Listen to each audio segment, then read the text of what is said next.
Lecture number 6 copy work Urdu B 3 class. अस्सलाम वालेकुम बच्चों, आज हम नेक्स्ट हाफ मुज़क्कर मोनस करेंगे। मैं आपको पढ़ाई करवाती हूँ, आपने मेरे साथ साथ इसको दोहराना है। ओके बच्चों, शुरू करते हैं।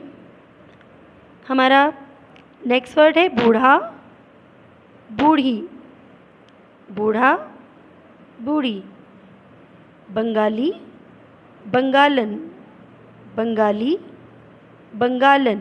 बच्चों, बंगाल के रहने वालों को हम बंगाली और मोनस को कहेंगे बंगालन। जुलाहा, कपड़ा बुनने वाला। जुलाहा बच्चों कहा जाता है जो कपड़ा बुनते हैं, और उसकी मोनस है जुलाही।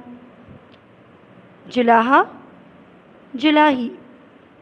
वालिद, वालिदा।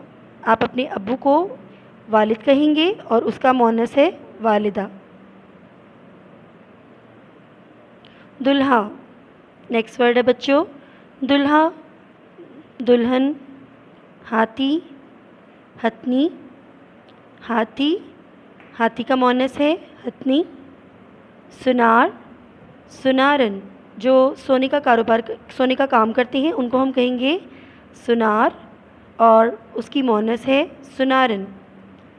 खाविंद, खाविंद का मोनस है बीवी। पड़ोसी, पड़ोसन। आपके जो हमसाए हैं उसको हम पड़ोसी भी कहेंगे और उसकी मोनस है पड़ोसन। उस्ताद, उस्तानी। आपके जो टीचर्स हैं आप उनको कहेंगे उस्ताद, और जो फीमेल टीचर हैं उनको हम कहेंगे उस्तानी। 3 क्लास आज हमने मुज़क्कर मोनस कंप्लीट कर लिए हैं। आपने इन मुज़क्कर मोनस को अच्छी तरह ना सिर्फ याद करना है बल्कि इनकी रफ़ कॉपी पर अच्छी सी प्रैक्टिस करनी है, जो कि आपने अपनी अम्मी या बाजी को चेक करवानी है। ओके बच्चों, अल्लाह हाफिज़।